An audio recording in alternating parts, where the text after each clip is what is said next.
There's something like deeply emotional and nostalgic about like wearing that jersey that you associated with your heroes growing up. It was a 1996 Crusaders jersey, original first ever like year of the Crusaders. It was one of those jerseys, number 17, and that one ended up going for $3,600. Who's got the craziest fans? Oh, the Warriors. As you know, those Warriors fans, man, they're crazy.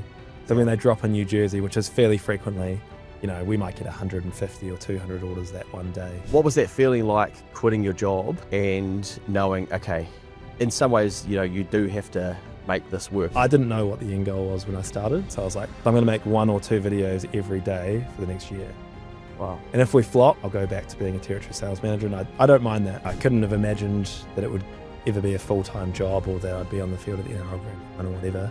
I've had a collaboration with 660. Definitely wouldn't have got that opportunity if I wasn't making content. What about like fake jerseys and stuff? There's a high chance that you've seen someone rocking around in a vintage rugby or footy top, and it could be because of the man sitting in front of me. Duncan from Boomfa Vintage, good to see you. Good to see you, Luke. Yeah, geez, this will be some fun. It feels like everywhere you look, someone is rocking some really good looking and good quality footy jersey. Yeah, that's it. I mean, the one I'm wearing is made in New Zealand. They don't make them like this anymore, do they? Is that part of it? Do you think that people are going back to the old school, the quality, and living a little bit in yesteryear? Like, what do you think's behind the demand for people to want to wear some of the older kit? I think it's like nostalgia. You look back at, I mean, I remember growing up and you got all the trinkets from like McDonald's and from the service stations that had your heroes on it, and they were wearing these jerseys, you know? So there's something like deeply emotional and nostalgic about like wearing that jersey that you associated with your heroes growing up. I think that has a lot to do with it. Yeah, I think they're maybe like a little bit polarizing too, where, you know, I've got an old Warriors jersey, and sometimes when I go to the game wearing it, I think it's a Ruben Wiki sort of era. Yeah. And people are like, oh, that's epic. And other people are like, that's hideous. Like, why are you wearing that?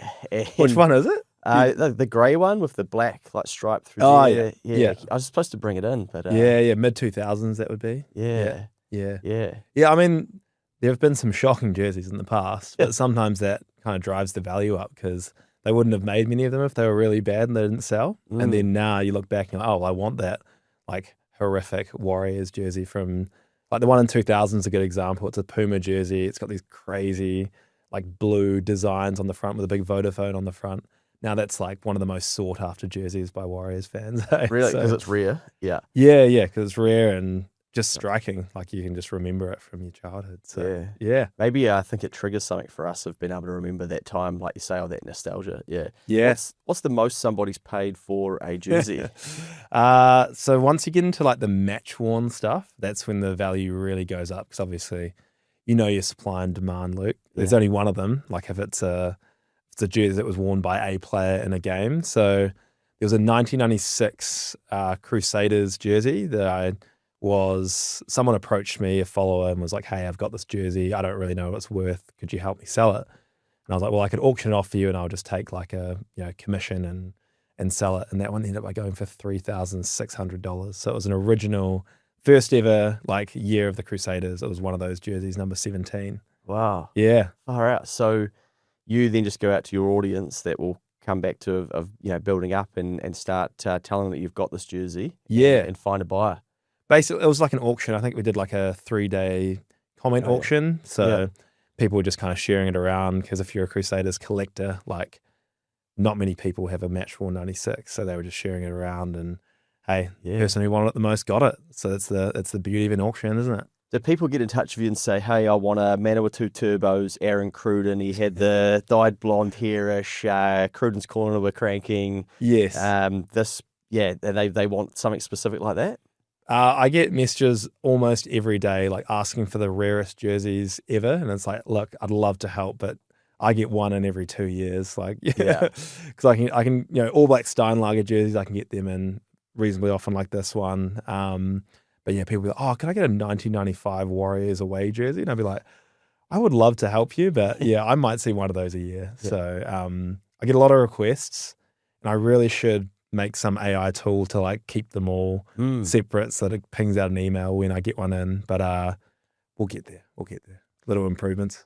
So, yeah, because I suppose you don't have it there and then, but you might come across one 6, 18 months, 2 years later sort of thing. You're never going to remember who was that person. Yeah. Or even sooner. I think I used to be, when I started, because I've been doing it for 5 years now, I could keep, there might be 10 requests at any one moment, and I could kind of keep them in my brain. So I would get, say, a Raiders jersey coming, and I could send a message to Pat and be like, hey, I got one, mate, and he'd be stoked. But yeah, there's a few too many to keep track of now, so I need to get some kind of tool to help me with that. Yeah. Well, I'm sure you can. But hey, if you do have requests, send them in, because sometimes like one will have just arrived and it's like perfect timing, mate. I actually just got one in. Yeah. So. And where, like when you say get them in, like where are they coming from for you? All over the place now. Eh? So Yeah. it started very much like I would buy a jersey off Trade Me. It was a side hustle, so this was way back. And I kind of have to sell that one to get enough cash to buy the next one. And I'd buy 1s and 2s, and eventually I could buy maybe like 5 at a time from a collector who was trying to sell up, or maybe a thrifter, people who go around the thrift stores and find stuff. So that was kind of early stages. Over time, I've developed really good relationships with suppliers. So a lot of them are thrifters, and they'll be going around New Zealand, picking stuff out of the op shops. Hey, Duncan, I got 15 jerseys. What can you give me for all these? They get cash. I can sell them for a bit of a markup and everyone's happy. Then there's also collectors. So I get people who are like, they might be getting a bit older, or priorities might change, have kids. They're like, mate, I used to be really into this. I've got 50 high value jerseys and I want to build a deck, something like that. So I need cash. What can you offer me for them? And I'll just buy them out in one go. And then more recently, I've found a few suppliers overseas. So basically, you think all of our secondhand clothing, you put it in the bin at the Salvation Army and it ends up on the racks. Well, some of it does, maybe half of it, maybe a little more than half. I'm not actually sure on the percentages, but a lot of it ends up by being put straight into containers and sent to overseas markets. So like kind of second world countries, Southeast Asia, Eastern Europe, and even like the subcontinent. So there's these huge markets over there, and I've got people in those markets who know that I'll buy good rugby jerseys off them, and they're constantly looking, and then I'll buy big bulk lots back into New Zealand. So kind of a repatriation service, I like to call it, because this, something like this shouldn't be over in Southeast Asia. It should be in the closet of an All Blacks fan, Yeah, so. Nice. So they get it, and then you've built relationships with these people where they're then looking out for similar types of jerseys or things that they know that you may be after. Yeah. And then they get in touch once they've got 1 or 2 or a batch of, and say, hey, can we send these back to New Zealand? Pretty much. Wow. Yeah, I mean, it won't be 1 or 2 now, so I'll buy like 100 or 300 or 400 at once. And how some did you of find these people?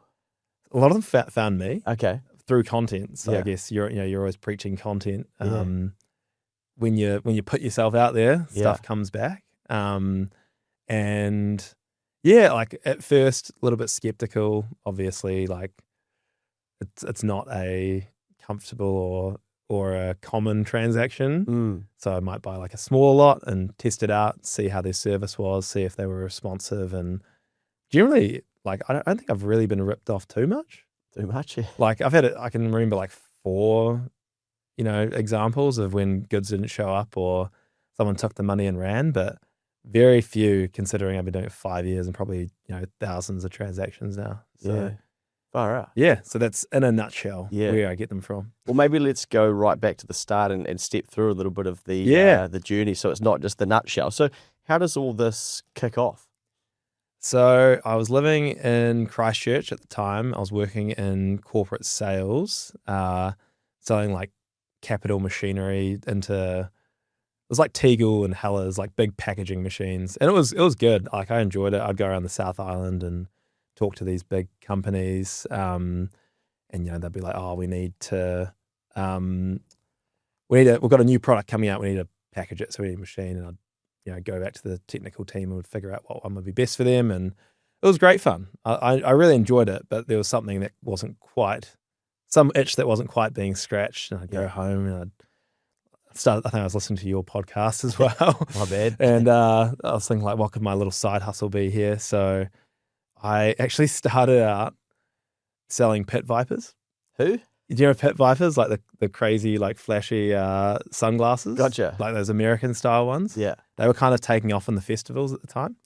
And I went on, they were fakes. So I got them off like AliExpress back then. But I put them on, these aren't authentic. They're $40. The retail ones are $200. I sell them on Facebook Marketplace. And then that got a little bit tiresome because I was making like $20 a pair of sunglasses, and it was a lot of work. Yeah. Anyway, so then I was like, oh, I'm already collecting rugby jerseys and I kind of know where the prices sit. And I saw there were some other Instagram like accounts that were doing it. Yeah. And I was like, I already buy from these people. Like, why don't I just try doing it myself? So I set up a page.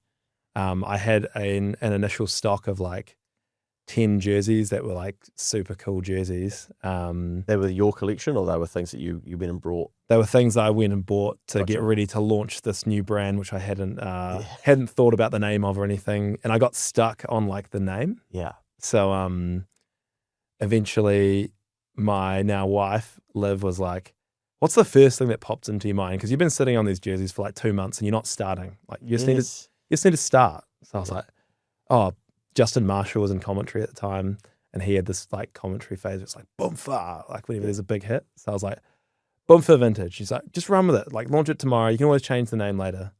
So I did, and the plan was like to kind of change the name and stuff, but I don't know, just kind of stuck along the way. So anyway, got these 10 jerseys, put them on Instagram, and they sold reasonably quickly. It's quite hard to start a page though, as you know. Like I thought they might sell faster, but I posted every day, and it was just carousels at the time, like just images of the jerseys. I put up a nice description. Yeah. Anyway, eventually sold them, and through content, through doing the posts. Yeah, all through Instagram. So I didn't have a website at the time. There's just random people. Yep. Yeah, sharing them around. So there's quite a big like collectors community on Instagram. Yeah. And I guess if someone wants that jersey, they'll share it with someone else. And we got there, and then it was just really slow from there. I think for the next 2 years, it was all on Instagram. Or maybe the next 18 months. And then eventually the bottleneck, like the following was growing. The bottleneck was like messaging people, waiting for the money to come into my account, and then, sending the jerseys out one by one. So I was like, how can I kind of speed this up? So I was like, right, I need to start off a website. Still working full time and, enjoying it. And that made things so much faster because all of a sudden, instead of having to message people, hey, what's your address? And here's your tracking number, like, all the information's there. You click a button, a label prints out, bang it on the package. It's there 2 days later, kind of thing. And then, after that, all was going well, and I was kind of increasing it, and I was coming up to the GST threshold of 60K, and that was kind of a mental prison at the time because I was like, this is just a side hustle, I don't want to get too distracted and away from my core work here, and if I go above 60K, I'm going to have to pay, 15% GST off the top, and that just seems ridiculous. So I kind of was confined for a while under that 60K limit. And then my sales dropped off because my content wasn't going anywhere. Do you remember when Instagram changed from like carousels to reels? Yes. So I was doing the same thing and just not getting the same result. Yeah. And I was like, oh my gosh. And at this point, I'd never put my face on the page. I'd never made any content. So I had this big lot of jerseys that arrived, and I couldn't sell them for love nor money. And then I was like, right, I'm going to have to make a video. So I like held them all up, and I look back now, it's so funny. I just put some like backing track on it. Yeah. And I'm like holding the videos, it's in double speed. I'm like dropping one at a time. Yeah. And that's the video. Yeah. Like, that's the whole thing. And to my surprise, like it kind of took off, and I like not by today's standards, but for the end, I was like, oh my gosh, there's something in this video stuff, hey. But I was so shy, and like not because people are like, oh, you're such a natural in front of the camera now, and I'm like, wasn't like that for forever, So anyway, that's pretty much how I got to the content stage. And then once the content stuff started, I think that was 2.5, 3 years ago now, and just been loving it, eh? Like once I got over that fear of, I don't know, judgment and putting yourself out there, and once I realized, hey, good things came from it, the sales started to increase, and just started to get some traction, and been loving it ever since. Here we are. Good man. We'll get into some of the recent things you've been up to, but talk to us about the $60,000 threshold for GST, and when you what then made you go, you know what, I can go beyond the 60,000. Let's not just be limited to that. I was consciously like pegging myself back in terms of like how many jerseys I was buying in, and I knew that I was holding the business back. Yeah. But I thought it was intentional. I thought it was smart at the time because I did the maths, and once 15% comes off the top, like that's straight off your top line. I pretty much would have to get it from like I was at like 50K to like 100K to make it worth it. And I was like, I'm working full time. Like, do I have enough time to actually do that? And the answer to me at that time was no. So I was like, I could do what I'm doing now. It's a nice little side hustle, get like, 15 or 20K extra a year. And I'm not paying that pesky 15% tax. Yeah. So I kept on doing that for a while. And then once, where did I get to? I think I had an opportunity to buy basically the Super Rugby teams change supplier from Adidas to Classic Sportswear. And Classic Sportswear were looking for new vendors. And I saw something somewhere. I reached out to them.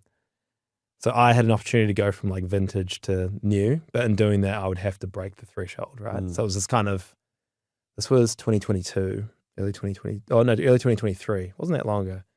So I just kind of had to make this decision, like, do I want to see where this goes, or am I happy to just continue what I'm doing and be a territory sales manager, which was great. I wasn't unhappy, but it was like something was missing. Yeah. Well, and Liv was like, I think you should just go for it. What's the worst case scenario? You pay for some stock, because I had to pay for it in cash. They wouldn't give a vintage, little vintage Instagram. It was a credit. They wouldn't give me any credit. So it was like, all right, fork out, tens of thousands of dollars. Worst case scenario, it sits there. I can't sell it. And I've given it a go, and we go back to normal life and whatever. So yeah, went for it. They sold out in like 3 or 4 days. It was the Heritage drop. I don't know if you remember that from 2023. All the Super Rugby teams did throwbacks, and it was like a wildly successful release. How many followers would you have had or database at this stage? I had no email database. Yeah. I had the website going, but I wasn't collecting emails because I was, silly. And one of my mates was like, you need to be doing that. And I was like, okay. And then that's been great. I think I had 6,000 followers at the time, 6 or 7,000. And through what I learned as well was through selling the new stuff, I reached this whole new audience. So I think I picked up like 3,000 or 4,000 followers. So I almost doubled it through selling out, because people were like, where can we get these jerseys? I sold out from Rebel Sport and from the Crusaders store. And this guy Boomfa Vintage has them on Instagram. So through that, like I gained all this following. So I was like, okay, maybe the new stuff can be like a little clip on, like the core range is still vintage, but then we can pick up new audiences and new customers through the new stuff. Yeah. So that's a long way to answer how did I break the GST threshold, but it is all kind of interlinked, because it was just a mental jump, know, and I think you might have seen that with other, friends or. For sure. Yeah, probably not where you're at now with advisory, but maybe once upon a time, Well, I think there's a good principle in there, right, where like I think we do hold ourselves back to a degree, whether it's, finally investing or taking the big leap or quitting the job or doing something that we're not quite sure is going to work out, and then we do back ourselves and have a crack at it. Yeah. And then I assume that like, to sell all those jerseys in 3 to 4 days, you must have then, your world just completely changes, your paradigm changes of like, holy shit, look what is actually possible. 100%. And I remember I didn't have anyone helping me at the time, really. So I was like packing orders till Liv was actually in Auckland at the time. So I was just packing orders till like 3 a.m. And I was like, I kind of need some help here. And what's possible, Yeah. I've just picked up 3,000 followers and sold out like, I think it was about 100 jerseys from each team that I got. From each team? From each team. So it was like, whoa, all right. Do I need to be working at my job, or can this be a full-time thing? So it was, you're right. It was a complete like shift in my worldview. Where are you living at this stage? Still in Christchurch. Okay. We just bought our first house, and we plan to stay in there for like, the medium to long term. Yeah. And we were not planning to leave my job or anything like that. So where do you go from there? Do you like, how long until you then, well, you I assume you get to a point where you do leave your job, right? Yeah. It kind of coincided Liv and I had wanted to go traveling for a long time, do like a 3-month kind of around the world trip, go to South America, do a bunch of other stuff in Europe. So we're like, when are we going to do this? And I was like, well, to do that, I would have to leave my job. And if I'm going to leave my job, I'm going to have to find another job when we come back.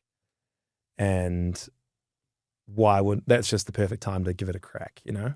Bearing in mind, I think we just got a logo, like Boomfa had just got a logo at this point, and I'm thinking like, hang on, how many years in here and you get a logo? Like 2.5. There's a good lesson in there for people. Yeah. The logo and the name aren't as important as we think. Just had a little photo with like 4 jerseys laid on the floor. Like that was it. I think I remember that. Yeah. They're cool jerseys though. Yeah. But yeah, didn't. So I'm like weighing up, like, oh yeah, should I leave my stable, you know, job to launch this company that doesn't have a logo?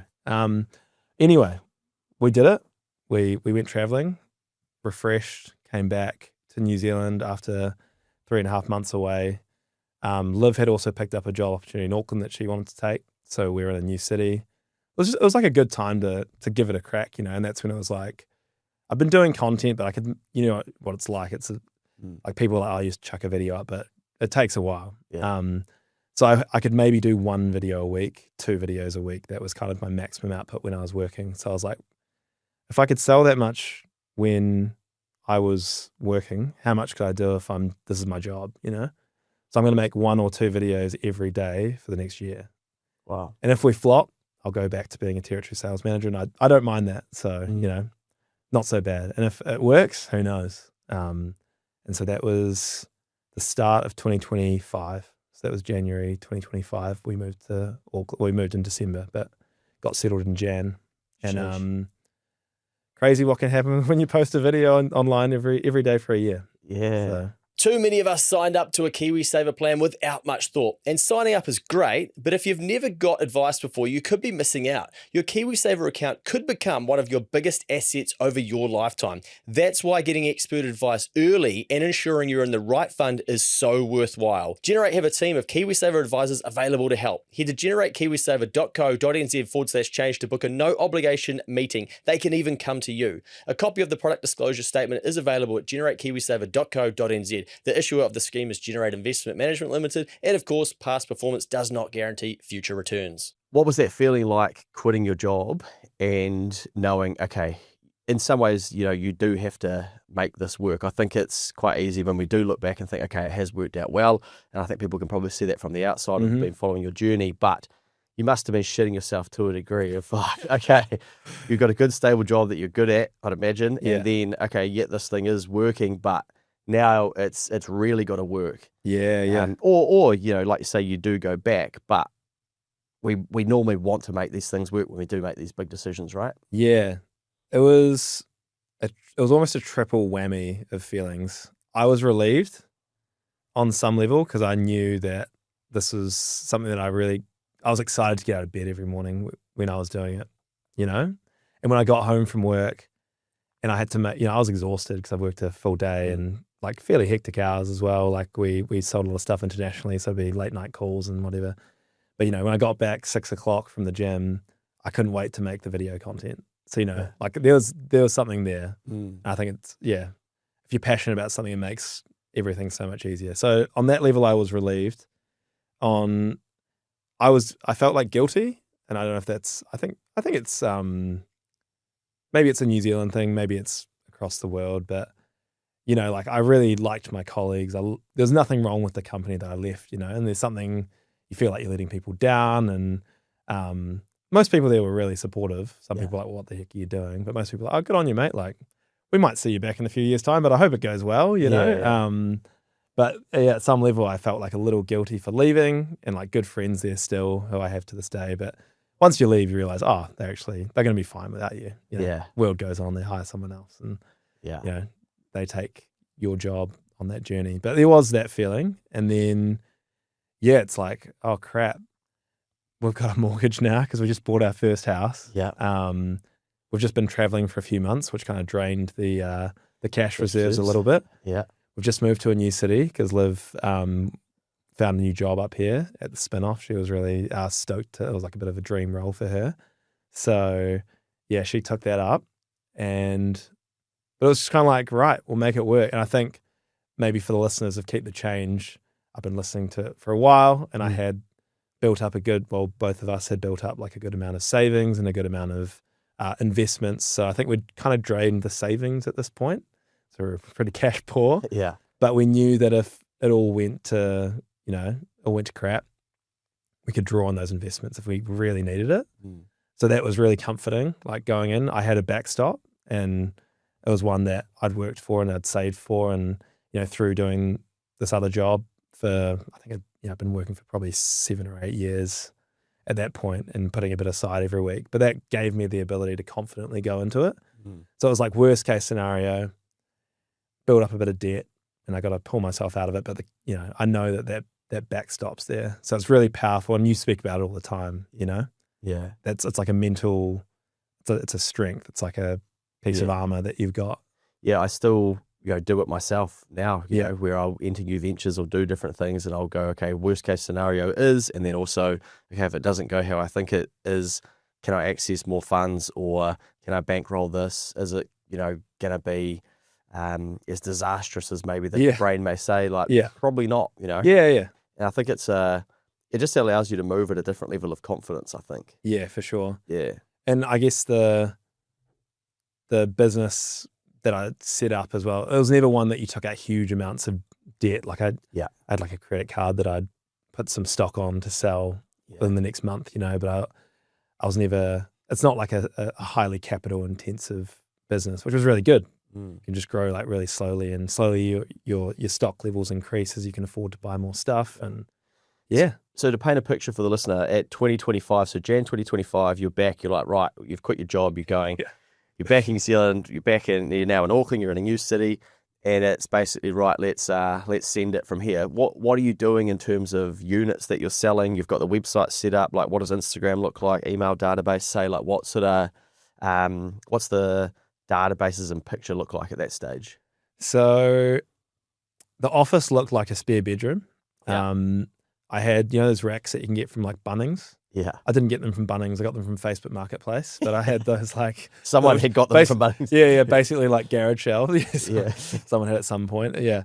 And they had like cardboard boxes full of rugby jerseys on them. And there was maybe, I think there were like 300, maybe a few more, maybe 400 jerseys on the website. And I had, it's worth also noting that my mum and my dad kind of helped run the business while Liv and I were traveling. So they were still fulfilling orders. And Shout out mum and dad. Shout out mum and dad down in Greymouth. So if there was a kind of 3 or 4 month period where all the jerseys were going out from Greymouth, and yeah. Nice. So thanks mum for helping me out during that time. It was mostly mum, dad helped occasionally. But yeah, then we got all the stock from Greymouth. So mum and dad helped me pack it up, and we put it on a pallet. It came up with main freight, got dropped off at our place in Mount Eden, and moved them into the spare bedroom. So that was the office. And I had a really good light that came in the afternoon through a window. So that was like my content set up. And I was just making videos in there every day. I think at this point I had a following of about 17,000. Yeah. So it's pretty healthy, but I'd taken 4 months off. So the algorithm wasn't too kind for the first little while, but you just got to get that rolling again. It took like a month, and then you're kind of back to where you were. Yeah. Started growing again. Email database. I hadn't really run any like marketing campaigns to get more email signups. So it was just basically people who bought. Yeah. But it wasn't huge. It was like 1,500, Yeah. So super small. And I wasn't really using it. I had an abandoned cart flow, and I sent out one email a week called the Boomfa Bulletin. Kind of like, it was inspired a bit by Money Mail, Nice. Friday afternoon, people were knocking off. They're going to be having a few beers at the pub, maybe watching some rugby. So if, some rugby chat appears on their email, they might open it. Yeah. So it goes out at like 4:30 on a Friday afternoon. Wicked. So that was pretty much it. That was the operating. I had a label printer, of course, packed all the orders myself, and I was maybe like, a really good day would be like 5 jerseys. 5 orders. Yeah. A standard day might be like 2 or 3. Okay. Yeah. And I was like, at that time I was like, if I can make $600 a day on sales, like, awesome. Yeah. That'll kind of just cover living expenses, and I won't be You know, I won't Okay. be leaning on Liv too hard on her Yeah. salary. You know, I'll be Yeah. actually paying my way. Won't be saving anything. Won't be growing too much. But you know, Yeah. it'll keep us going. Because of course, with that 600, you've still then got to pay for freight. You've got to pay for the jerseys, all those sorts of things as well, right? Mate, you got to pay for the GST as well. 15% gone Yeah, straight yeah, away. there you go. There's Yeah. $90 gone. Yeah. Yeah, but yeah, you're Okay. right. There's a lot of expenses behind it, and even like Klaviyo subscription, which is the email, amazing software that I use. Yeah. I mean, now that costs me like $750 a month. It's crazy, that stuff adds up. At that time, but at that time it's still like 150. You know, so You gotta, you start paying that. You're like, I gotta use this to Yeah. get some value out of it. Yeah. Every year our email hosting comes through as an annual expense, and it's American, so it's gotten expensive over the last few years as the dollar's changed as well. Oh, And yeah. it's like, I think it's might be $7,000 in one go or something. I'm like, oh man, I need to pump this thing out. Yeah. I need to get that money back. Yeah. And let's skip to today, but we'll go back. But just so people can see, okay, you're at the start of 2025, you're really starting to take it a bit more seriously. How many orders are going out roughly daily now, would you say? We're around 25 to 30 is like an average day. Yeah. So it's pretty awesome. Like I never, as you might have told, can tell by the backstory I painted, the vision was never to go full time and get here and stuff. Like it's just happened through following passion. But yeah, that's where we're at, which is pretty amazing. Crazy. And then when we have, for example, like because we do new and vintage now, so I'm a supplier for, or a retailer for Dynasty in the same way that you could buy from Rebel Sport, the new Warriors kit, or from Sterling or, you know, Sports Depot or whoever. You could buy the 2026 jersey from Boomfa Vintage. So when we have a drop, as you know, those Warriors fans, man, they're crazy. So when they drop a new jersey, which is fairly frequently, you know, we might get 150 or 200 orders that one day, because if they'll drop a jersey and they did one yesterday and they drop shorts, singlet, and bucket hat. Yeah. So that's 4 products. We might get 50 or 60 in of each, and often they just completely sell out. Wow. On day 1, if not day 2 or 3, you know, with the Warriors stuff. So you buy it in and then you have it sitting there, and then basically it's gone out within the next week. It's great. Yeah. You know, and I've got 3 staff now. They're not full timers. They're all like early 20s, either studying or have recently finished and need, you know, either are working and need a bit extra on the side, or one of them's like about to go to Canada on OE, so he's just, you know, filling up some time. But they were doing like 1 day a week, maybe one every 2 weeks this time last year. Oh no, not even this time last year. They weren't hired. But yeah, like December last year was when I kind of got all 3 of them on. And then, yeah, Rubes has done every day this week and every day last week. He's about to go to Canada, so he's saving up. Yeah. But yeah. Far out. 3 people helping you. Yeah, and an office space as well, I should add that. Yeah. So gone from kind of the bedroom and a couple of Bunnings racks to got like Auckland racking to come in and do like a kind of lo-fi racking setup. And then we've got like a packing room, and then my content space upstairs that has like a little kitchenette and a bathroom and all these bits of memorabilia around the place that look cool on camera. Yeah, far out. So that must have been a big leap as well, right? To then go from, okay, the bedroom to then taking a lease space. I mean, it's much the same for me. I remember signing our first lease and we're getting it checked over by a lawyer, and it all feels really serious these days. It's just like, okay, renew it. Like, let's, okay, has anything changed? No, we carry on. But yeah, what was that like? That must have been another one of those quite big leaps, or were they becoming more comfortable by this stage? They definitely were becoming more comfortable. It doesn't change the fact that, you know, I think it's $3,000 a month, you know, at that time. I wasn't doing 25 to 30 orders a day. This was December last year that we moved in. But yeah, throughout 2025, so yeah, January, as I said before, we get the pallet in at the house. Throughout the year, the room fills up that I was in. And then, gonna have to put a few boxes in the other spare bed, like the guest bedroom. Yeah. The guest bedroom filled up. Then, gonna have to put a few in the basement. The basement was a little bit damp, so I was like, I don't really want to be keeping it there for too long. Yeah. And then it started filling up like the lounge as well. We had like 2 racks in the lounge. And Liv was like, I think you need to look for a space, Duncan. I was like, yeah, I think you're right. So that was when I started looking, but it took a while. Like, as you might have, I don't know if you experienced this as well, but it's probably I'd recommend it's worth waiting for the right spot. Like, make it work for the meantime, because a few spaces popped up that were cheaper and smaller. Cheaper really appealed to me. And I was like, oh, I can make this work, you know? Yeah. But if you're going in with that attitude immediately, like you're only going to grow more once you have more space. Yeah. So I got this space popped up and it was about double this other smaller space that I'd considered moving into. And it was closer to home. Huge unlock. Like it takes me 4 minutes to drive to work. If I need to do something on a Saturday morning, it doesn't take all day. You know, I can just pop in and do it and get home. Also, like the best cafe in Auckland, best flat whites in Auckland above. So Who's that? Shout out to them. Coffee Pen, unreal. Coffee Pen. Yeah. Okay. All Yeah. right, you're launching a new sponsorship of Boomfa or keep the Yeah. Coffee Pen do a good flat white. Awesome flat white. Yeah, shout out to the team there. So yeah, when we moved in, it was empty. Yeah. It was echoey. Yeah. If you made a loud noise, you'd hear it 4 or 5 times. But we're 7 months in now, and it's not full, but like we could definitely optimize a bit. But it doesn't look empty now. So how many jerseys would be in there at the moment? Over 2,000. 2,000 jerseys. Yeah. And that would be a range of some new stuff that you're selling through, some like collector's items that you know eventually someone's going to want. What are those 2,000 items? So we have what's called a mystery jersey. Oh, I'll actually go into the mystery jerseys later. That was a solution to a problem. Okay. So we have these mystery jerseys, just like you say size large, and you get a size large. You don't know what it's going to be. It could be a Wales, could be a, I don't know, knockoff Australian rugby jersey. It could be a Scotland heritage jersey, something like that. Just anything. And they're super cheap. Then we've got the brand new stuff. So we've got the Warriors, we've got the Super Rugby. That probably accounts for half of the stock in there at the moment. Because, you've got to hold stock just to keep them ticking over, you know? Like the 2026 Warriors jersey is always going to sell a little bit throughout the year, so you don't want to sell out immediately. Whereas the vintage stuff, like I just want to get through this quickly as I can. So that's the quickest rotating stock. Gotcha. Get it in, photograph it, measure it up, put it on the website, and that sells through within usually a month. Yeah. When we get it in. So yeah, it's like 20% mystery and then 40% vintage, 40% new is about the breakdown. And then there's my stuff, which isn't for sale. Oh, It's for content. okay.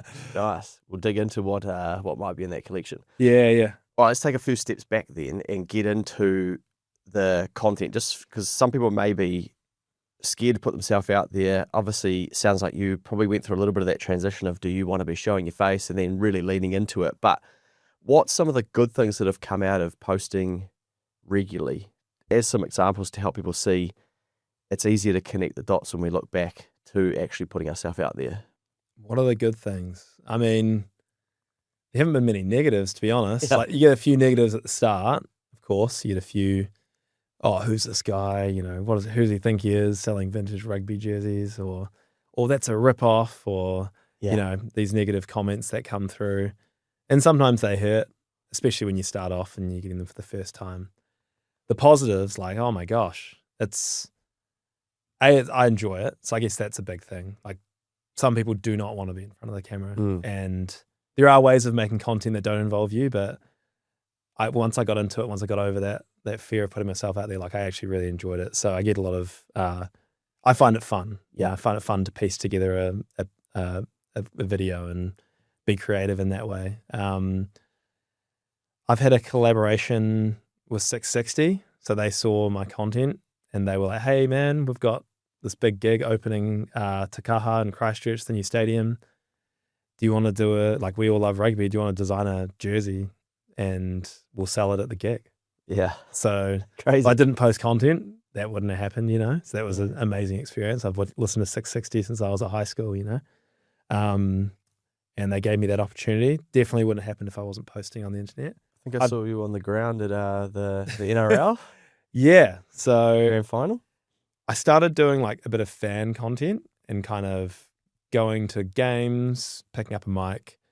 If you're walking in at the same time as me, hey mate, like tell me about that jersey, That's a pretty cool jersey. Do you mind if I ask you about it? And most of the time, fans on the way to the sports game, maybe a few cans deep, pretty happy to hop on and tell you about their, pride and joy, which they're wearing, or, just give you a bit of content around how they're feeling about the game, score predictions, stuff like that. People love it. So I made some content like that.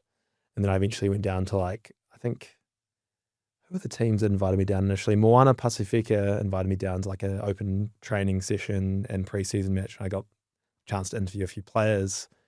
So I just started putting that online. And of course, like what you learn is that sports teams are businesses as well. And they have products, tickets, jerseys, memberships, hearts and minds that they need to convince and to, keep on the journey with them. So as a content creator, if you're making content about those teams, it's good for them. So they're like, hey, we'll give you access if you want to come down and make some videos. So that was awesome. And then eventually Sky Sport, who also have a product to sell and are involved in that whole ecosystem, they got me on to do a podcast. It was kind of it wasn't really a podcast actually. It was more of a content series. They had a commercial sponsor on board. It was called Extra Time, and it was just like sports news basically that went on Instagram. And then I was on their books. The other creative who they'd lined up to the NRL Grand Final was unavailable. So I got the call on like the Wednesday because they already knew that I could like deliver. And probably wouldn't have been their first or their second or their third choice, but maybe I was the only like person on the books who they thought could pull it off. So like, what are you doing this weekend, mate? And I was like, well, that probably depends what you're about to ask me. They're like, do you want to go to Sydney for the grand final and do run our Instagram for it? Yeah, sure. Yeah. So two mornings later, Friday morning, this is like Wednesday afternoon, I'm on the plane to Sydney and got my media pass. It was my first time like ever covering a game on the field. Yeah. And usually you'd expect it to be like a round robin game or a preseason game or something, but no, it was the NRL Grand Final. So wow, out there on the field with a videographer who I'm still really good friends with, and we do some work together. And we're like interviewing Jordan Ricky after he's just won, the 2025 Grand Final for the Broncos. Crazy. Another boy from Christchurch as well, which is pretty cool. So we weaved that into the questioning, and definitely wouldn't have got that opportunity if I wasn't making content. Yeah. And it all started with like just about the rugby jerseys. And then, as you know, it's like you find whatever your audience is interested in, and you just make content about that subject. And then you never know what's going to happen, eh? Yeah, I love it. So you're making content on behalf of Sky, but you're, I guess, recognisable as the Boomfa vintage jersey guy. Yep. And you're on the ground at, what is it, Accor Stadium? Accor Stadium. Yeah. 82,000 people packed out.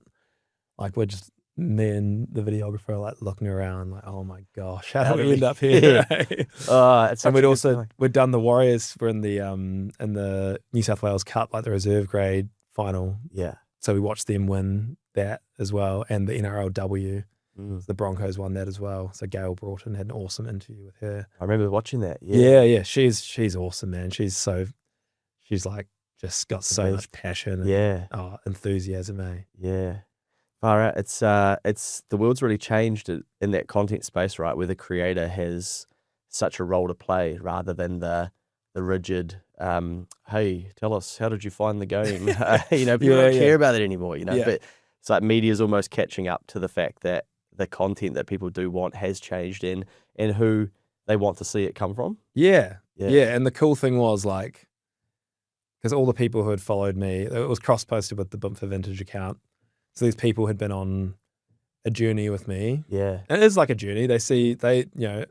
Shout out to the people who have followed since day one, because there are people who have been buying jerseys off me since it was literally in the shared flat and I had like 10 jerseys, and they still message me and still comment. Yeah. And then I could see them in the comments of this video like, this is crazy. I've been following this guy since 2021. Yeah. And he just did an awesome job. Congratulations, Duncan. Like, this is awesome. A lot of them were, because a lot of the comments were about Jordan Ricky and the Broncos because they just won the bloody NRL Grand Final. Then I, picked out these ones and saw them. And that's the cool, you get the negative side where you get a bit of, a bit of BS coming into the comments and you learn to deal with that. But then you do get a lot of encouragement as well. And I'm sure you've seen it. I see you post stuff about like when someone's made a leap or someone's started their first like side hustle, put away their first 10K, emergency fund or whatever. It makes you feel so good, right? Yeah. So that's the rewarding part about content for me. Yeah. And then when I bump into them in the street or at a game, like, bro, I got this jersey off you and I've been wearing it. Like, it's my favorite piece. My dad had one just the same.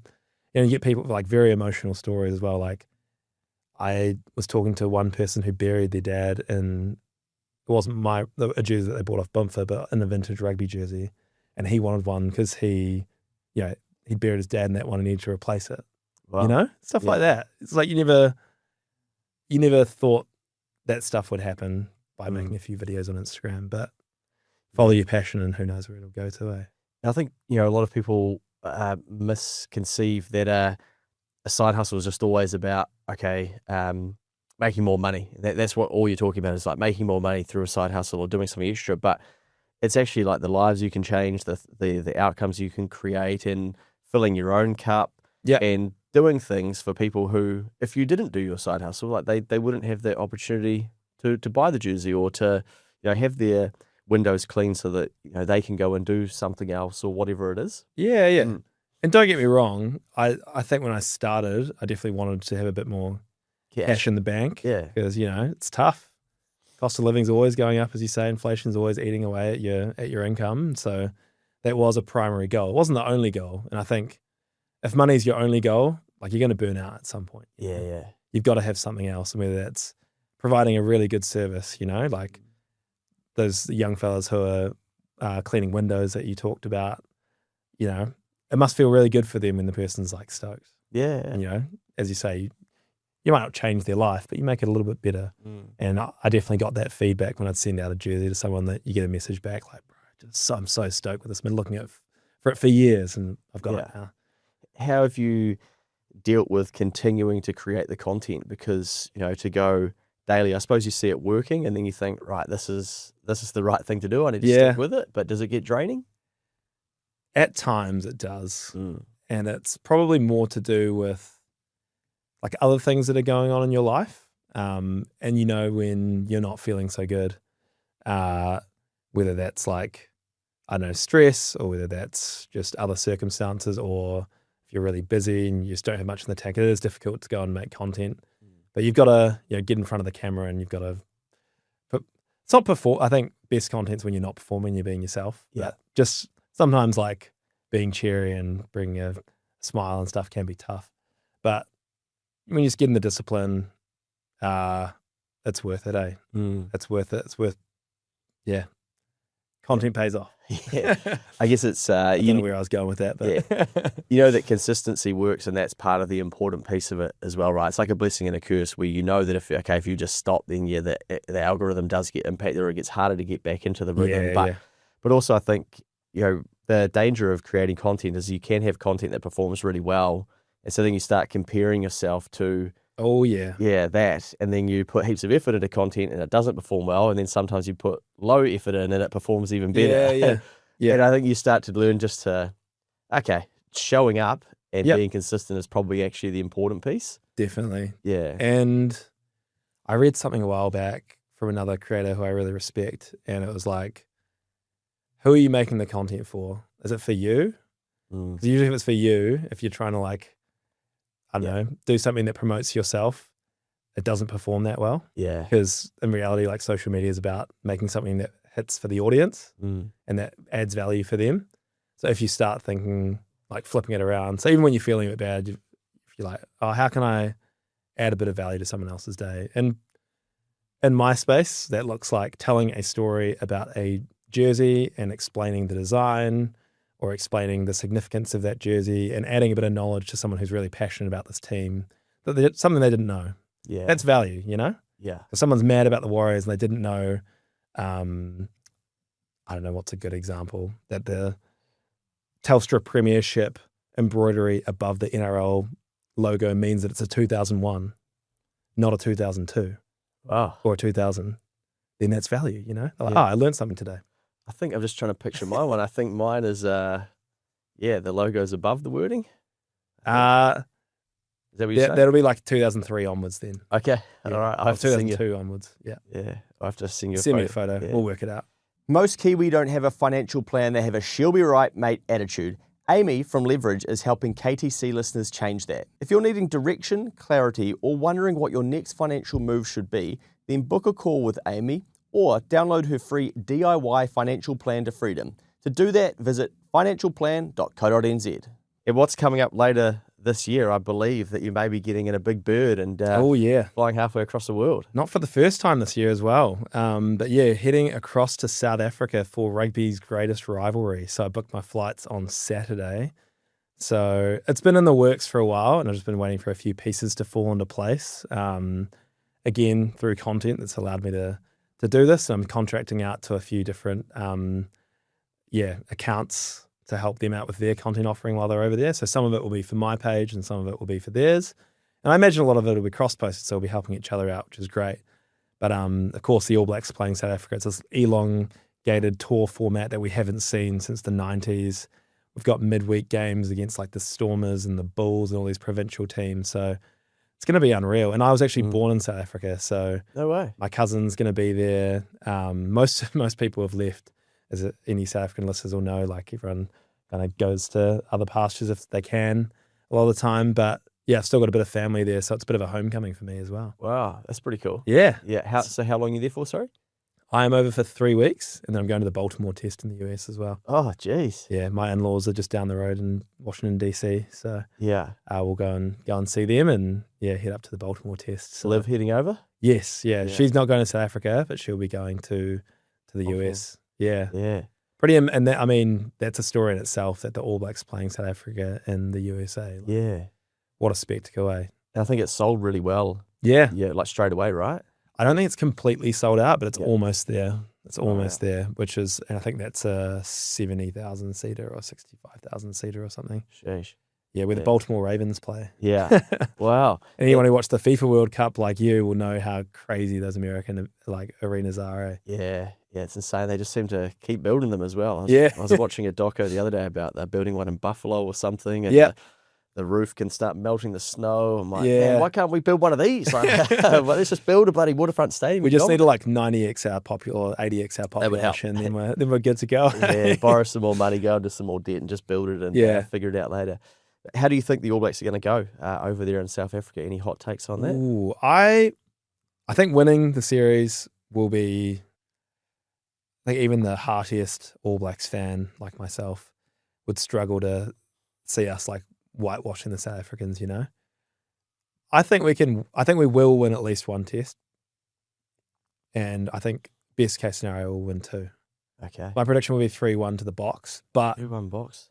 yeah, write that down. I'm writing that down, mate. Coming back to this. Yeah. I hope I'm wrong. But Well, if you I mean, yeah, wrong, I reckon we get you to run it straight at Quintapaya. I mean, that would be good content. It might be the last video. Yeah. I might be out of action for a few months. Might be hospital content for the next little while. But no, I mean, but we've got such a young team. We've got heaps of new guys coming through. And I think it's the perfect time to blood them before the 2027 World Cup, because it happened to us in 2019. Like, you get a bit cocky, we've been winning for so long. The Box might be getting to that point soon, you know. Yeah, Maybe they'll get a rude little awakening in Sydney next year in the quarterfinal. Well, I went to Eden Park the other night where we just split the G big time and just destroyed Ireland. The amount of people that were wearing like vintage jerseys, maybe it was just the area that I was in, but even I was thinking, holy shit, man, how many jerseys are you selling? Yeah. But it, you know, for all the talk about, you know, rugby declining and slowing down and stuff, you know, they fill up that stadium. You got people wearing kit, people want to be there. And I think you've got 1,200 people pretty quickly snapping up a tour to go over to South Africa. So I feel like there's just this real strong theme of fandom. And even, you know, with the Warriors, for instance, as well, the jerseys that they're selling. And yes, the economy is tricky for a lot of people, but people are choosing to spend their disposable dollar on sport, again, at a pretty big level by the seams of it. Yeah. I mean, it's a once-in-a-lifetime tour, right? Yeah. I think it's super smart from New Zealand Rugby, because we've seen the Rugby Championship every year for the last however long since Argentina came in, like 15 years ago. And this is a new concept. It's going to like breathe a bit of life into the fandom as well. And it's the games that everyone wants to see. It's New Zealand versus Springboks. Yeah. So I think a lot of people, you know, especially after COVID, like we were trapped down here, eh? So for people, that once in a lifetime trip, if they haven't taken it in the last 5 years and this pops up, it's like, I'm going. you know, I'd be interested to see the demographic of the ages. You know, I can imagine it's a lot of 50 pluses going over, and you're like, when is this going to happen again? Maybe never. So why not? You know? I'm heading over as well, mate, for 10 days. Yes. So we'll see you there. We'll have to do some joint content at some stage if you know. Maybe in front of a little studio in front of Table Mountain, something like that. Well, I don't know. I'll probably be at a pub. What do they drink over there? What sort of beer do they have? Castle Lager. Who? Castle Lager. Yeah, everything Okay. is like your. Oh, okay. Lager, I got a bit to learn. Yeah. Yeah. I've got a few others. I can't remember them now, but yeah.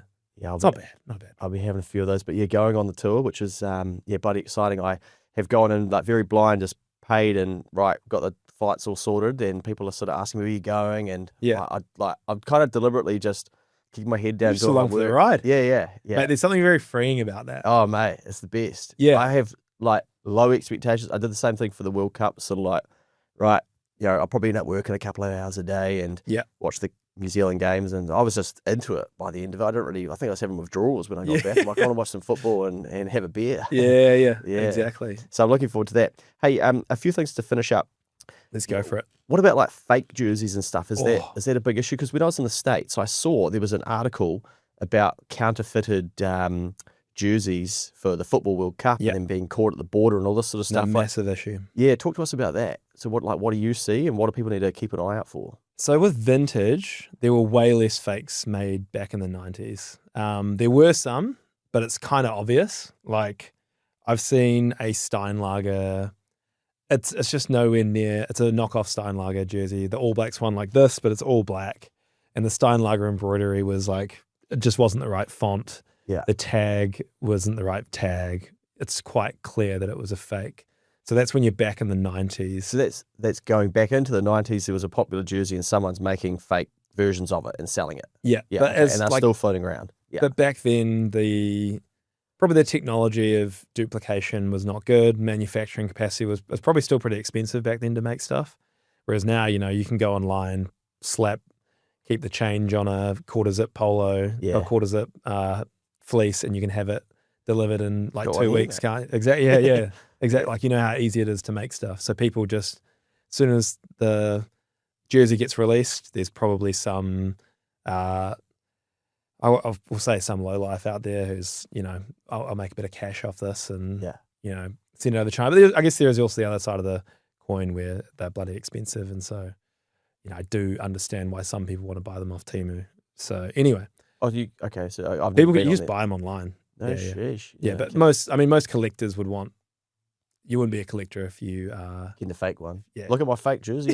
Cool, bro. Yeah, exactly. Whereas for fans, so I get why people buy them, because $170 for a 2026 Warrior jersey is expensive. Yeah. Anyway, back to the point. So late 90s, early 2000s, fakes are very easy to spot just because the fabrication, seams, tags, like once you've seen enough jerseys, you can very easily tell that one is authentic or not. But then you get to like the mid 2010s, and even for me, sometimes I have to like triple check, and there has been one instance where I accidentally sent a fake out, and the guy, because we're getting quite a few jerseys through a day. I don't take the photos of the jerseys anymore, so I'm not the one who's like, inspecting them really closely. So I'm going off the photos, and it didn't raise the alarm bell when I like activated the listing. And this guy was like, "Hey, I think you sold me a fake." Sent me a photo. I was like, "You're right. I'm really sorry." Refunded him. And it's also a good lesson there for any business. When you make a mistake, just own it. Yeah. Pay them back. Pay them back. Yep. And I gave him like a discount code for the next time. Like, look, happens. And I explained like, from 2015 onwards, like some of the fakes just really good. So I've been meaning to make content about it because sometimes I also buy jerseys in. I know that the seller wouldn't have meant to sell me a fake. I know maybe I bought them from them before, like thrifters or whatever, and I haven't picked it up when I bought them. So as far as I'm concerned, we've made an agreement and I bought them, and I should have picked it up myself. Yeah. So I've got this big box downstairs, and there's probably 20 fake jerseys in there that I've accidentally bought and that have been like siphoned off, Mate, that'd be elite content, I reckon. Yeah, but like the accuracy is pretty good. Yeah. And you can only really tell, like a lot of the modern jerseys will have on the inside of the collar, there's a seam, and sometimes we'll have a motto for the team. So on the All Blacks one, it's got like rugby's greatest rivalry. Seen that, sometimes on the Warriors ones, it'll have like, this is our year. Yeah, up the wires. Yeah. Something like that, like on the inside. I think like the Scotland one was all as one or something like that. And the font might be slightly off on that, or instead of being printed multiple times on that thread, it's only once on the back. Yeah. And that's like the only thing you can tell unless you look really closely at the embroidery and stuff. So I guess it's not great news for people who are out there like looking for stuff. You got to be careful when you're buying secondhand that you're not buying fakes. So that they could be trawling through a thrift store or whatever and actually thinking that they're buying a legit jersey and Exactly. highly likely they're actually, could be buying a fake. Yeah, yeah. And I heard a story from a retailer, so like someone who produces the equipment or the jerseys, and they said there was a huge influx in like the early 2010s of like fake Super Rugby gear. Yeah. And I've seen a few of them going around. People, the collectors know what to look out for in terms of like it's got a different tag basically. Wow. So yeah, this stuff comes in and you just got to be aware of it and try not to get caught out. So if people want something legit, where do they go to? You come to Boomfa Vintage. And Nice. that one time, for context, we've done over 7,000 orders now. So Nice. it was one time. Yeah. And it happens. But in general, the vintage stuff is much easier to verify as authentic. And the quality is just out the gate. Like this is 30 years old, mate. Yeah, that's And unreal. Look at that Steinlager. It's still bright red. Makes me want to drink one. Yeah, I know. Yeah. I know. Yeah. Little Steiny Pure. What's right, actually who's got the craziest fans? Oh, the Warriors. Yeah? Yeah. Yeah. Absolutely mental. And they've never won a championship. I say that. Thanks for reminding us, bro. Yeah.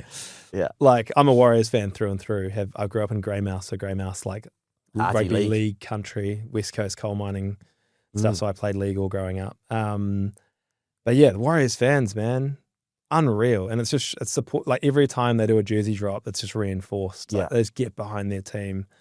I've never actually visited it, but there is an incredible collection. It's almost like a full hangar, like a big, what's the aluminium frame buildings that you have in like farms? It's like one of those. It's just full, the like kit set ones. And it's full of Warriors kit, just full of it. Every wall covered, like, racks and everything. Yeah. And that's the most extreme example, but there are hundreds of collectors across the country who have every piece of Warriors kit. It's incredible. Far out. Yeah, I've got a 1 of 300 signed Stacey Jones jersey. Yeah. I think it's at the old man's.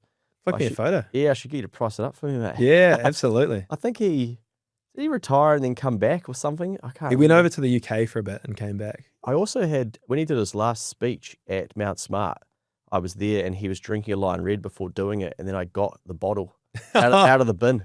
So you're like, and I asked him to sign it. I don't know where it is. I was obsessed, mate. Like, Mate. I've got some real random shit like that from back in the day. I think I've got a signed Simon Mannering one. I've got quite a few of the players. That blue Warriors jersey with the white. oh yeah. Yeah. But I spilt something on it, so it's got this black like ink. Yeah, no.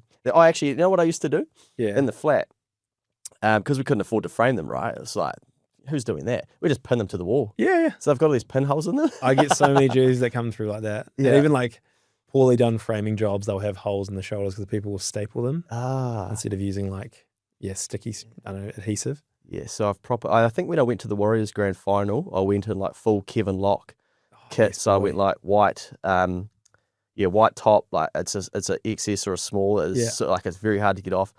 White shorts and then white socks. Yeah, And yeah. the game ended up being cold as. That was the Manly final. Yeah. And I think I'm still like recovering from how sick I got on that. But it was worth it though. Worth it mate. for the experience. Yeah, If only we could have done it that day, but oh well. that'd have been huge. But yeah, I mean, All Blacks fans are very passionate as well, but I think it's just expressed differently. Yeah. I think because of the success of the All Blacks, it's like a relief when we win. It's not a fiesta or like a celebration. Yes. Whereas when the Warriors get one up, you're like, oh, I remember when we used to get pumped by the Storm like every year. Now we beat them, like let's go. Whereas the All Blacks, like we've just won forever, eh? It's such So a it's good like point. it's like a cauldron in Eden Park. I was explaining to someone who was visiting for the first time, like, what is a test match like at Eden Park? And it's like a nervous tension. Whereas you go to Mount Smart and it's like everyone's, I don't know if they sell Lion Reds in there anymore, but everyone's having a few drinks, a few woodies, and like Yelling some shit out. Yeah, and kind of like abusing, like a bit of fun, but bit of fun banter with the fan down the road who's supporting the opposition, or not down the road, but a few seats along. So it's a very different fan. I think both are as passionate as each other, but the Warriors presents in a much more like expressive and And I think as well, because the Warriors, like, let's be honest, they do get pumped often and have for years. And so then when they are going well, it's almost just like, oh, just ride the train. Shit. Like, I even noticed when I went to the World Cup, when we scored the second goal, Eli just got the second against goal. Iran. Well, I felt emotional. Oh yeah, And even so did watching I. The highlights, like weeks on. Yeah. Watching, I'm like, why do I feel like this? It was like the Black Caps as well. When the Black Caps, oh mate, that was the worst. That's the heaviest I've ever worn a sports loss as a fan. 2019 Cricket World Cup. But, because we didn't expect to get there. And then you're there. It's like the All Whites, we didn't expect to compete against Iran. Yeah. They were all over us for most of the game. Yeah. But Eli Just and Chris Wood just ticky-tacky, bang. And like, not scrappy, shitty goals. It was like, beautiful football. Yeah, I'm like, holy, what is this? Like, Yeah. we're on the world stage. I know. The bay we're in, it went from like, hopefully we don't get pumped, to like, we're going to win the fucking World Cup. And everyone and people are throwing beers. Like, don't like waste the beers. They're $18 US, mate. Like, you can't do that here. Yeah. Yeah, there's something about sport that I think is beautiful to bring us like back to, enjoying each other and dropping all the political shit and not thinking about the economy and actually just going, we've got a common goal here and we want to see our team do well. No one sort of sits down next to someone at a sporting game and goes, hey, who are you voting for at this election? Or like, hey, what did you think of the government's response to COVID or something? It's like, come on, hopefully we pump them. Yeah, everyone's on the same, well, if you're sitting with a fan from the same team, you're on the same page. You're on the same team, literally. Unfortunately, ended up with heaps of Irish fans the other day when I was at the game. But anyway, that's unfortunate for them. They're pretty good. Yeah. I love their anthem. Jeez, the first Yeah, time I know. Ireland's cool. I was It's not their national anthem because Ireland's national rugby team it's made up of Northern and the Republic. I did wonder. I was like, what is that? Okay. Yeah. Because the Republic of Ireland is a separate country to Northern Ireland. But for rugby, they play together, which is, I see. I think it's the only sport they do that in. So their anthem that they sing at the start is Ireland's not cool. Yeah, it's like a song that was made for the rugby team, I think. Don't quote me on that, but it's definitely not the anthem. Yeah. Yeah.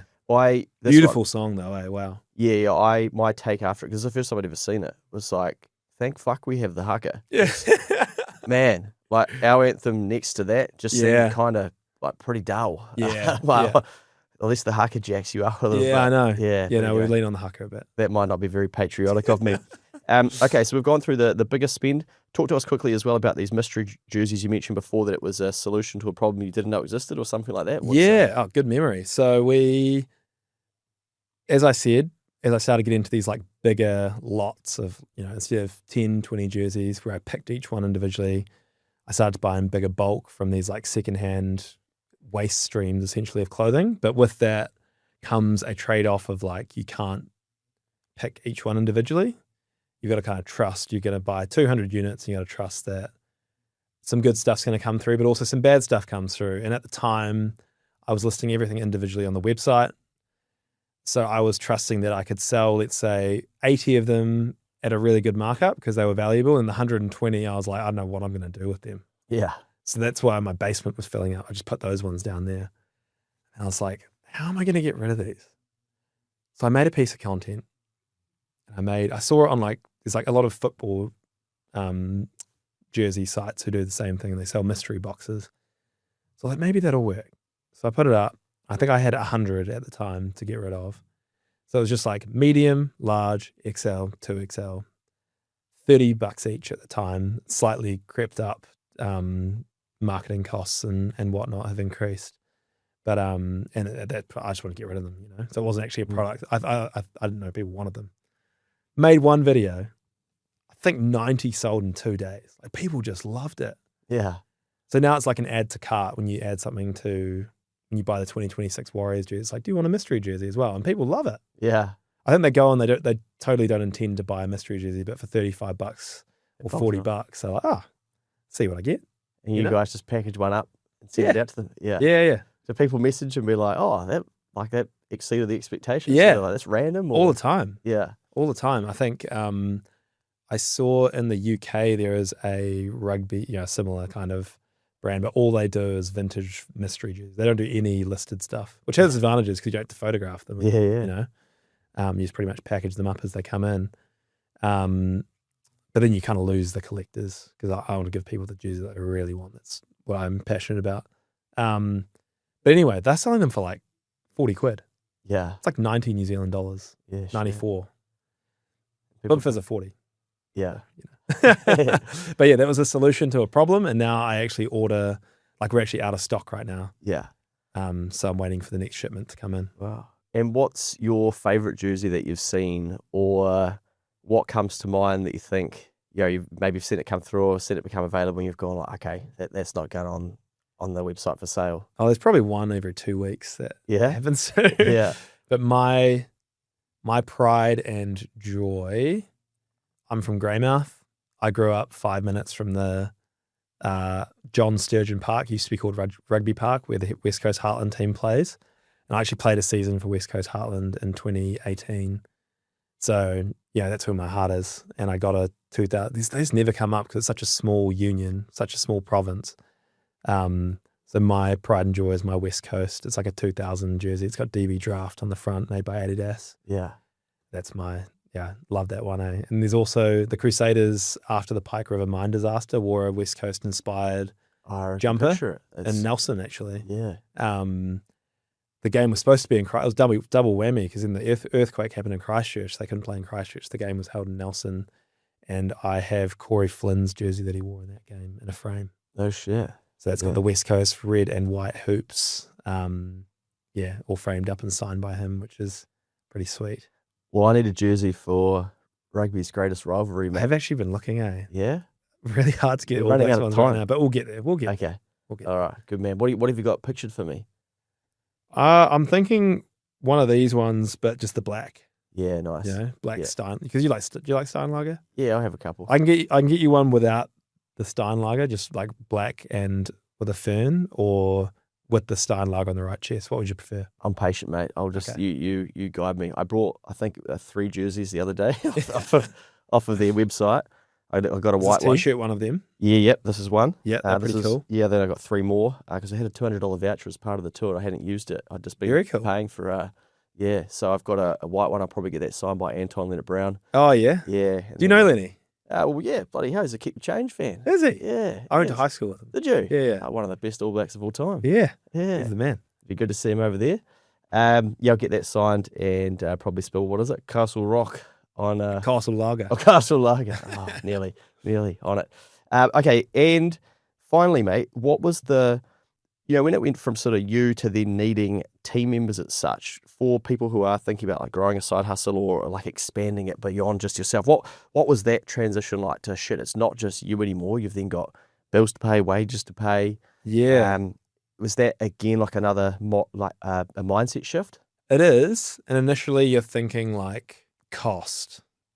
This is going to cost, can I afford to bring someone in for $200 a day? If they've been going 8 hours at 25 an hour, or I don't know what my maths is there, but not too far off. That was where you start, right?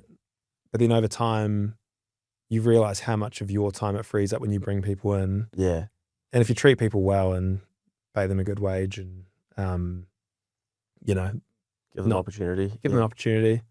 It's a really positive thing, and like you get good energy back. And it's been a real joy this year, honestly. Like I get on really well with the team and they help me out. I help them out. And it's freed up my time so much more to do other things.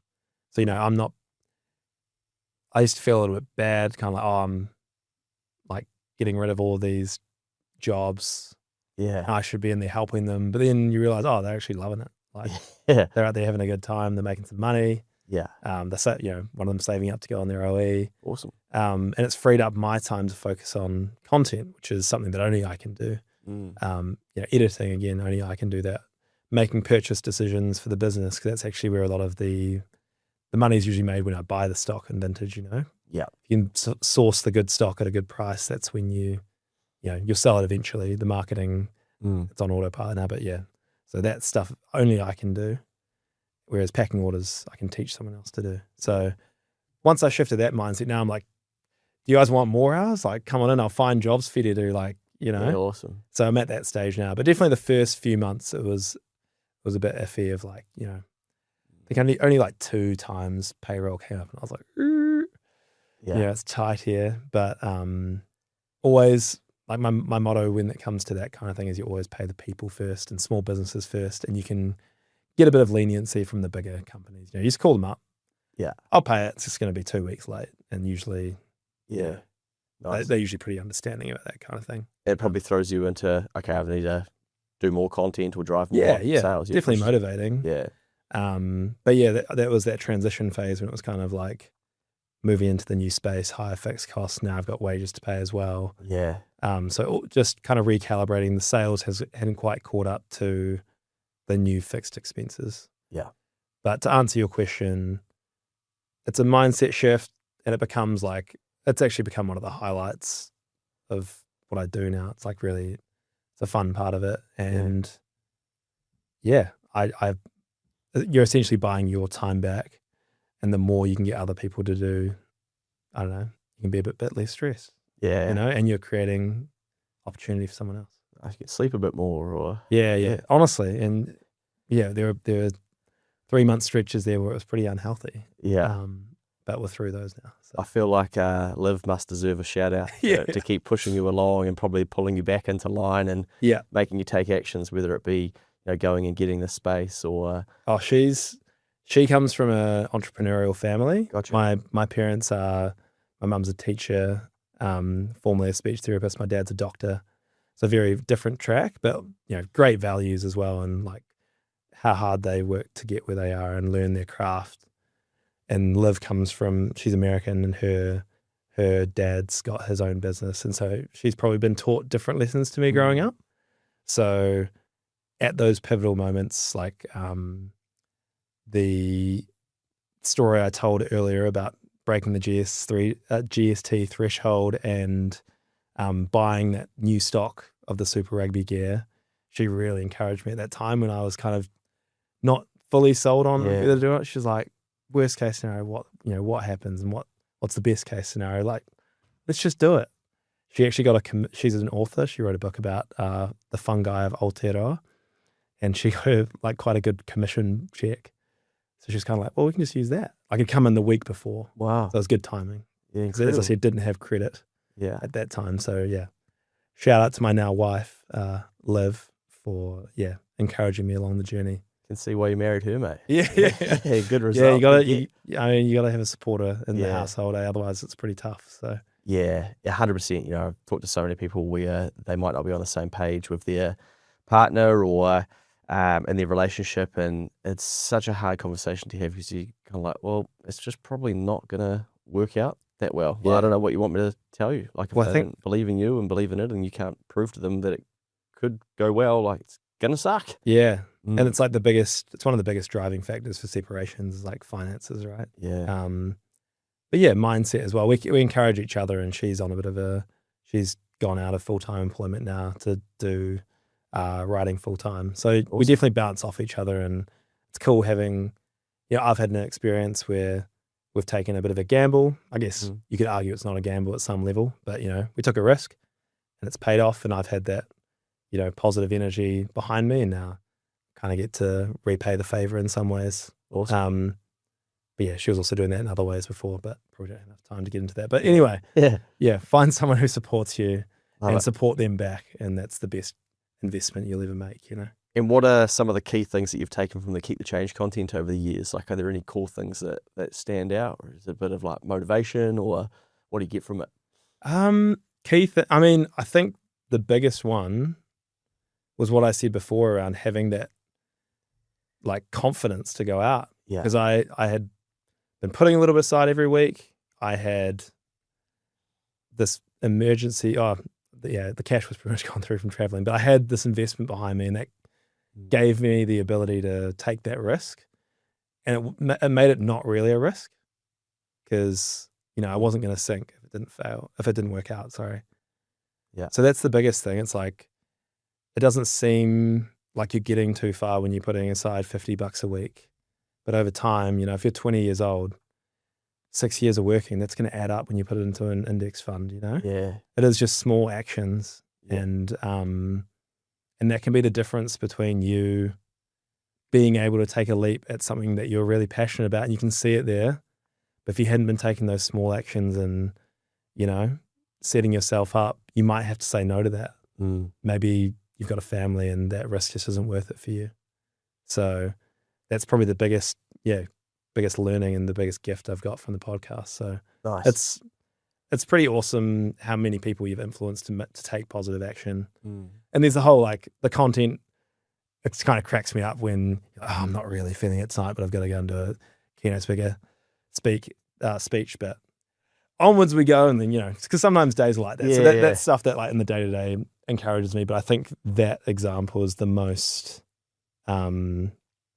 Practical, tangible, practical piece of advice that I've taken from it that I can look back on and be like, that kind of changed my life. Yeah. You know?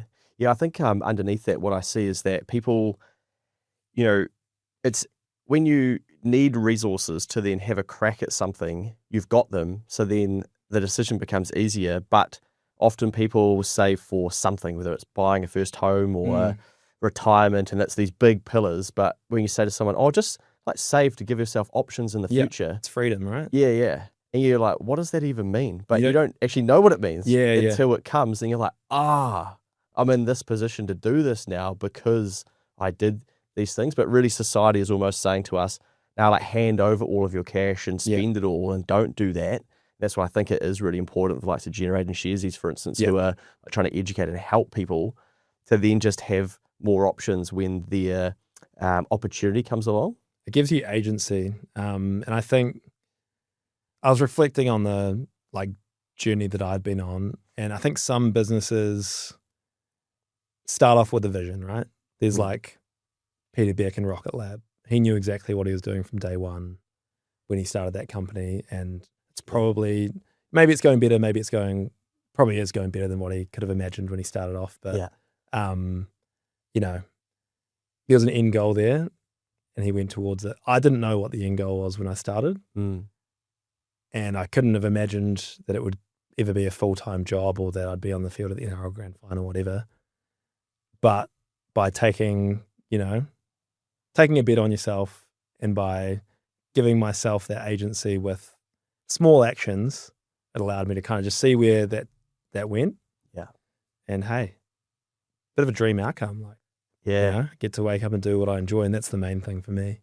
I love it, mate. I love keeping an eye on what you're getting up to and where you're popping up. And you got to laugh sometimes. Yeah, I'm tying it back thinking, shit, I wonder how that option. I'm like, but I think it's a testament to consistency, showing up and, you know, following your passion. And, you know, I think as well, like, you just show up authentically and with a lot of energy and happy and adding value and teaching people. And that combination, like, it's very hard to use that combination and for good things not to come of it. Yeah. But they're not just going to come like that, you know. And I think 5 years. Yeah. That's what we want. We want it to be, that's what I think people are like, what viral content should I create? Like, fucking cares. Like that, it's not going to matter because you're better off hitting 3,000 people. Yeah. Like who really love you than having 4 videos that reach 10 million people. Yeah. Because they're going to forget you. You know, scroll. Forgot about that person. On to the next thing.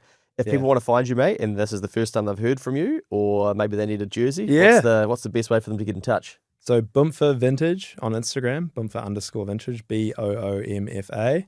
And then the website is boomfavintage.com. And we're on TikTok. I'm trying to start YouTube as well. So we'll see where that goes. That could be a fun little journey. But Instagram's my main, and we're on Facebook as well. I reckon some jersey reviews, some game reviews, some of just the content you're already doing, but maybe in a bit longer format. I reckon you'll build out an international audience over there. Yeah, faster than you realise. Yeah, it's going to be fun. I mean, give it a red hot crack. Yeah, there we go. Well, mate, I'll see you in South Africa. Yeah, will do. Thanks so much for having me on, and cool. After a long time listening to have a crack on the pod. So cheers, man. Appreciate it.